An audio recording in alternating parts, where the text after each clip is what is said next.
Gracias, presidenta. Bueno, el artículo 4 de la Constitución Nacional expresa cómo se conforman los fondos del Tesoro Nacional y plantea que dentro de los recursos que se aportan para la conformación del Tesoro Nacional se hallan las contribuciones que equitativa y proporcionalmente a la población le imponga el Congreso de la Nación Argentina, el Congreso Nacional. Es decir, que aquí tenemos dos principios, el principio de la equidad y el principio de la proporcionalidad. Entiendo que este proyecto claramente cumple con ambos requisitos de la Constitución de la Nación Argentina y que también incorpora en su artículo 8, me voy a eximir de explicitar los términos de todo el proyecto porque lo ha hecho con mucha precisión y con mucha locuacidad el miembro informante de nuestro bloque, del Frente de Todos, plantea este proyecto que el Poder Ejecutivo Nacional deberá realizar una aplicación federal de los fondos recaudados. Y la verdad, presidenta, que hoy, todo el día, tanto en el proyecto de reforma de la Ley de Manejo del Fuego como en este proyecto, me parece que también lo que estuvimos discutiendo, lo que estuvo en ciernes, tiene que ver con la propiedad privada y con el uso de la propiedad privada y con el concepto de la propiedad privada. Muchos creen que la propiedad privada es un derecho absoluto en la Constitución Nacional y la verdad que no lo es, no es un derecho absoluto. Claramente hay que respetarla la propiedad privada, tal como lo establece el artículo 17 de la Constitución Nacional. Pero en estos momentos, en momentos de crisis, en este momento estamos viviendo una crisis mundial, producto de la pandemia, se habla de una caída del Producto Bruto Mundial de un más del 12%, lo cual se puede asemejar prácticamente a una posguerra. Si a eso le sumamos la situación de la República Argentina, los efectos son muy fuertes y esos efectos, por supuesto, siempre generan una mayor destrucción, una mayor pérdida del poder adquisitivo en los sectores populares, que son los que siempre más padecen frente a estas situaciones. Y yo la verdad es que quiero de alguna manera plantear algunas cosas que tienen que ver con la doctrina social de la Iglesia y con la doctrina nacional peronista, con lo que nosotros creemos que debe suceder en una comunidad organizada. Y en este sentido me parece que el principio de la solidaridad, el principio de la justicia social, hace que en este momento tengamos que avanzar en este aporte extraordinario. Algunas declaraciones del Papa Francisco. Dice, por ejemplo, que cuando resolviendo en el derecho damos a los pobres las cosas indispensables, no les damos nuestras cosas, ni las de terceros, sino que devolvemos lo que es suyo. Hemos perdido muchas veces esta idea de devolver lo que les pertenece. La construcción de una nueva justicia social hacia la plena vigencia de los derechos fundamentales de las personas en condiciones de vulnerabilidad son algunas de las cuestiones que plantea, ¿no? En su última encíclica, la Fratelli Tutti, sobre la fraternidad y la amistad social. Y la verdad es que estamos en una situación de emergencia previa a la pandemia. Este Senado de la Nación sancionó la Ley 27.541 de Solidaridad Social y de Reactivación Productiva, ¿no? Y allí, antes del advenimiento de la pandemia, declarábamos la emergencia económica, financiera, fiscal, administrativa, previsional, tarifaria, energética, sanitaria, social. Por supuesto que con la pandemia se han profundizado esos efectos. Y la verdad es que estos gastos extraordinarios, estos gastos atípicos que le han significado al Estado el afrontar la pandemia, amerita de cuestiones que nosotros tenemos que resolver también con herramientas excepcionales como la de este aporte solidario. Y aquí, por supuesto, que hay que tener en cuenta la capacidad contributiva de los sujetos, que es lo que se está teniendo en cuenta. Hay muchos ideólogos o seguidores de Adam Smith. El mismo Adam Smith en La riqueza de las naciones habla de la capacidad contributiva de los sujetos que tienen que aportar a la contribución y a los recursos que requiere el Estado. Y acá, en este caso, este aporte extraordinario va a servir para aportar a la educación, para aportar al registro de barrios populares. Sabemos que la inversión en materia de obra pública, en materia de vivienda, es un gran multiplicador de la economía. Aspiramos, esto está inserto en el presupuesto de la Nación Argentina que hemos sancionado en esta Cámara. En cuanto a la oportunidad, la verdad que esta es la oportunidad, señora Presidenta, esta es la oportunidad de avanzar con este aporte extraordinario porque requerimos, porque necesitamos que el Estado pueda hacer efectivos los derechos y para ello claramente se requieren recursos. El aporte solidario en el derecho comparado, múltiples iniciativas en Francia, en España, en Italia, en Suiza, en Rusia, en Brasil. La verdad es que antes de la pandemia ya la globalización neoliberal había dejado despojados de derechos a millones de personas y que por supuesto esta pandemia ha profundizado la brecha existente entre pobres y ricos y es necesario que el Estado de alguna manera lleve adelante y despliegue paquetes de asistencias a familias, a trabajadores, a trabajadoras, a empresas.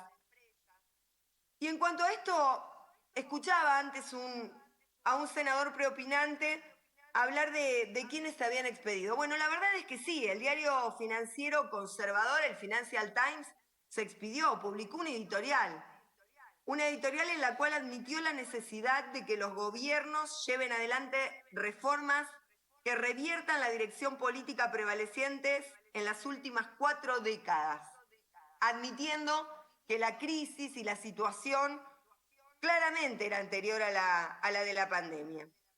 Hasta el Fondo Monetario Internacional se ha expedido respecto de eso, recomendando la adopción de medidas fiscales que involucren el aumento de las alícuotas justamente para los tramos más altos de los impuestos a las ganancias y a los bienes personales. Otros economistas, ejemplo, John Talbot, experto en finanzas, escribió varios libros acerca de la crisis y señaló justamente que en esta debacle hay que obtener el dinero de quienes más lo tienen y estimó que en ese grupo de personas involucra al 10% más rico del mundo. En cuanto a la naturaleza del aporte, hubo varios antecedentes en la República Argentina en situaciones de emergencia, Presidenta. El gobierno de la Alianza, por ejemplo, aprobó la ley 25.239, creaba el impuesto de emergencia sobre las altas rentas. No hubo ningún tipo de cuestionamiento respecto de la constitucionalidad de ese impuesto de emergencia que tenía características muy similares a estas. Yo realicé un cuadro comparativo y la verdad que también fue por única vez, lo tuvieron que pagar personas humanas y sucesiones indivisas. El hecho imponible tomó como presupuesto la capacidad contributiva de los sujetos fiscales de 1998 y 1999 en el impuesto a las ganancias. Este aporte que estamos considerando tiene características similares a las de ese impuesto. Y la verdad es que también podemos señalar el régimen de ahorro obligatorio, que fue calificado en su momento para algunos como un impuesto, para otros como un empréstito forzoso, para otros como un híbrido. Pero la verdad es que se trataba también, en este caso, de un impuesto y hay antecedentes de la Corte Suprema de Justicia de la Nación expresándose respecto de eso. Y en un caso que voy a citar, que es el caso Campomar de Echevarría con Dirección General de Réditos. Concretamente, la Corte Suprema de Justicia de la Nación, sosteniendo el voto de la mayoría, planteaba que no existía necesidad de acuerdo alguno, que esto tenía que ver con la potestad que tiene el Estado Nacional para aplicar, en este caso, contribuciones o impuestos para poder cumplir con sus finalidades. Existen otros antecedentes, no voy a ahondar en ello, pero entiendo que este es un impuesto o un aporte progresivo, proporcional y que claramente es por única vez. Me parece que lo estamos planteando en un momento donde el Estado requiere y necesita de esos aportes. Por otra parte, escuché hablar de confiscatoriedad. Y la verdad que la confiscatoriedad en todo caso deberá ser probada. Por supuesto que la Constitución Nacional defiende y protege a la propiedad privada, pero en todo caso quien considere que este aporte extraordinario es confiscatorio tendrá que probarlo ante la justicia y por supuesto la FIP también tendrá que producir prueba en ese caso. La verdad es que con los impuestos del gobierno de Mauricio Macri, que los bajó en muchos casos a los ricos, escuchaba a nuestro miembro informante, al senador Caserio, que en algún medio de comunicación le planteaban si los senadores y senadoras éramos Robin Hood por este proyecto. Bueno, si nosotros por este proyecto somos Robin Hood, la verdad es que durante el gobierno de Mauricio Macri fueron Hood Robin, porque fue al revés. Le sacaron a los pobres para darle a los ricos. Esa fue la lógica y la verdad es que no llegó nunca la lluvia de inversiones que nos prometieron, Presidenta, ni los brotes verdes de la economía. La verdad es que los ingresos tributarios de la Nación disminuyeron 2.1 puntos porcentuales del PBI durante el gobierno de Mauricio Macri, reduciendo los gravámenes sobre los sectores de más elevada capacidad contributiva. El gasto primario retrocedió 5.4 puntos porcentuales entre 2015 y 2019 con un fuerte ajuste de las partidas tanto en salud como en la economía familiar.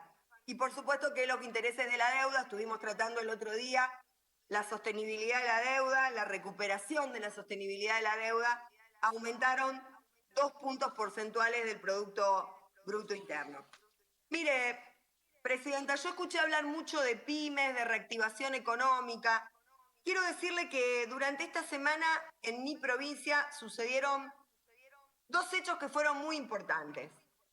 El primero, en el cual estuvo presente el ministro de Producción de la Nación y también el gobernador de mi provincia, el gobernador Omar Perotti, a través de videoconferencia, donde en la empresa Liliana, la empresa de electrodomésticos en Granadero Baigorria, muy cerquita de la ciudad de Rosario, se llevó adelante el tercer día de deliberaciones de la conferencia anual de la Unión Industrial. Y la verdad es que allí hubo consideraciones muy importantes de parte del sector empresario.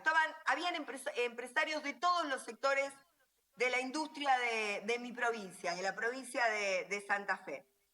Y la verdad es que todos planteaban que esta recuperación acelerada que está experimentando el sector industrial es indiscutible en este tercer trimestre del año y que se va experimentando esto en otros sectores de la economía. En septiembre, 10 de las 16 ramas industriales experimentaron aumentos de producción respecto del 2019. Con pandemia y todo, Presidenta, se están experimentando ya los efectos de la recuperación económica. Y mire lo que decía el presidente de la Federación Industrial de la provincia de Santa Fe. Lo decía Víctor Sarmiento, que fue más allá todavía de esta radiografía que estoy planteando. Dijo que en la provincia el 63% de los sectores manufactureros experimenta la reactivación interanual. Con pandemia y todo, Presidenta. Y también habló de un proceso de 4 años del gobierno anterior de desindustrialización. Allí el ministro de la Producción anunció también una herramienta muy importante que la utilizamos durante nuestro gobierno, durante el gobierno de Cristina Fernández de Kirchner, que es la recuperación de los repro, para apuntalar justamente el desarrollo productivo. Y por supuesto los distintos sectores de la industria agradecieron la presencia del Estado a través de las ATP que impidió que se produjera una caída estrepitosa de las pequeñas y medianas empresas en la República Argentina. Y ayer en Venado Tuerto, y voy redondeando, Presidenta, ya termino, ayer en Venado Tuerto estuvo el presidente de la Nación. Estuvo visitando 2 empresas junto con una parte muy importante de su gabinete. Primero estuvo en la fábrica de motos, en Corben. El proyecto que va a llevar adelante Corben va a implicar la fabricación local de los nuevos modelos de la marca Kawasaki, 300, 400, 650 y 900 cilindradas. ¿Y sabe qué, Presidenta? Se sumarán a los más de 1.300 puestos de trabajo, una gran cantidad de nuevos puestos de trabajo con una inversión de más de 900 millones de pesos. Allí estuvo el presidente ayer, en Venado Tuerto. Y luego en Singenta, yo ahí escuché hablar de campo hoy cuando se discutía la ley del manejo del fuego. La verdad es que hay una enorme satisfacción de múltiples sectores de pequeños y medianos productores de mi provincia, de distintas instituciones ligadas al desarrollo en materia de ciencia y tecnología y la inversión en materia de ciencia y tecnología que se va a hacer en Singenta. En Singenta se van a invertir más de 26 millones de dólares. Así se anunció en la planta de ayer en el sur de mi provincia, en la ciudad de Venado Tuerto. Y también se anunció por parte del CEO de la empresa un acuerdo entre Singenta y Sinograin Oils Corporation por la venta china de 1.2 millones de toneladas de soja de Argentina y Uruguay y esta inversión que le decía de 26 millones de dólares.